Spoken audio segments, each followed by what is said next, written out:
Selamat datang di kanal Num Num Pavonina. Kali ini saya akan menceritakan salah satu drama China yang telah saya tonton bertema sejarah, historical mystery atau kerajaan, yaitu Legend of Zhang Hai. Dirilis pada tahun 2025, sebanyak 40 episode, dibintangi oleh Xiao Xuan sebagai Zhang Hai dan Zhang Jingyi sebagai Xiang Antu. Drama ini mencapai rating tertinggi 8,6/10 di My Drama List, serta 9,1/10 di IMDb. Kisah Legend of Zhang Hai bermula ketika Kuai Duo, ayah dari Jinu atau Zhang Hai, seorang ahli feng shui dan pembangunan terkemuka kerajaan Da, yang menemukan ruang rahasia bawah tanah di Menara Pengamat Langit Fengshan yang tengah dibangunnya di kaki Gunung Danshui. Menara tersebut dibangun atas perintah kaisar di tahun ke-9 pemerintahan Zhenxian untuk menunjukkan kekuatannya kepada dunia. Ruang rahasia di bawah tanah itu ternyata menyimpan tentara mati yang hidup kembali ketika melihat cahaya. Terjadi perkelahian antara Kuai Duo dan tentara tersebut,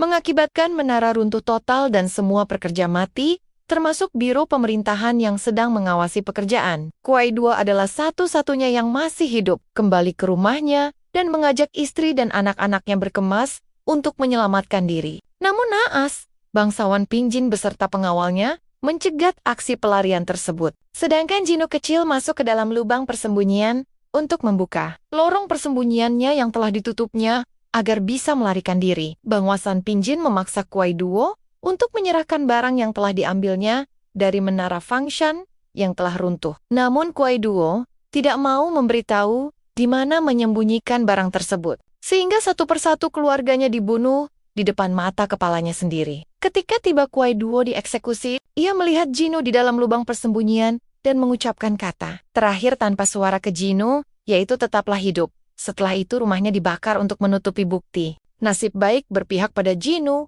yang pingsan setelah menghirup banyak asap. Seseorang tak dikenal mengeluarkannya dari lubang persembunyian dan membawa pergi ke tempat yang jauh. Orang tersebut mengaku sebagai teman ayahnya dan mengirim Jinyu ke suatu padepokan untuk dididik berbagai keahlian pengetahuan agar bisa balas dendam. Demi menjaga kerahasiaan, wajah Jinu diubah agar tidak ada kemiripan dengan ayah atau ibunya. Namanya pun juga diubah dari Jianwu menjadi Zhang Hai. Di padepokan Zhang Hai dilatih oleh dua guru. Guru Xingdo melatihnya ilmu feng shui dan pembangunan mirip keahlian ayahnya, dan guru Gao Ming melatihnya belajar strategi politik. Setelah besar, juga ada guru ketiga bernama Liu Chu, yang seorang wanita, melatihnya ilmu psikologis, manipulasi, menahan emosional, dan interaksi sosial. 10 tahun pun berlalu, Zhang Hai tumbuh menjadi pemuda tampan dan penuh keahlian.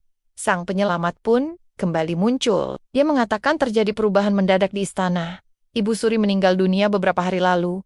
Sekarang saatnya bertindak. Zhang Hai pun akhirnya mengerti kenapa selama ini dia tidak diajarin ilmu bela diri, melainkan berbagai skill lainnya. Karena ia akan melawan bangsawan Pingjin yang memiliki ilmu silat yang sangat tinggi, juga memiliki zirah anti senjata, serta memiliki 3 orang di dekatnya yang selalu waspada, sehingga untuk membunuhnya sangat sulit jika mengandalkan serangan langsung. 3 orang itu adalah Xiu Zhou, pengawal pribadi bangsawan Pingjin, Chu Huaiming, pengkhianat yang sebelumnya staf Kuai Duo, sekarang menjadi ketua Biro Pengamat Langit, Dan Yangzhen, staf nomor 1, yang mengubah kasus pembantaian menjadi pembunuhan oleh bandit. Satu-satunya cara untuk balas dendam adalah dengan cara bekerja di bawah kekuasaan bangsawan Pingjin dengan mengandalkan berbagai keahlian yang dia pelajari selama ini. Di saat Zhang Hai berangkat ke ibu kota, padepokan tempatnya belajar dibakar termasuk gurunya, agar masa lalunya tak terlacak. Sedangkan guru lainnya, Master Gao Ming, membantunya dalam balas dendam. Di kota Zhang Hai singgah di Menara Zhen, tempat hiburan rakyat terkemuka yang banyak menghadirkan nyanyian, tarian, serta pertunjukan wayang. Di situ Zhang Hai bertemu dengan Xiang Antu, pemilik Menara Zhen. Nah, pemirsa yang berbahagia, bagaimana kelanjutan cerita Legend of Zhang Hai ini? Apakah Zhang Hai bisa membalas dendam kematian orang tuanya? Apakah benda yang diperebutkan bangsawan Pingjin hingga membantai keluarganya? Dan siapa itu Xiang Antu? Untuk lebih lengkap ceritanya, tonton di platform kesayangan Anda. Apabila pemirsa menyukai cerita ini, share ke teman-teman, serta dukung kanal ini dengan menekan tombol like dan subscribe-nya. Sampai jumpa di cerita selanjutnya.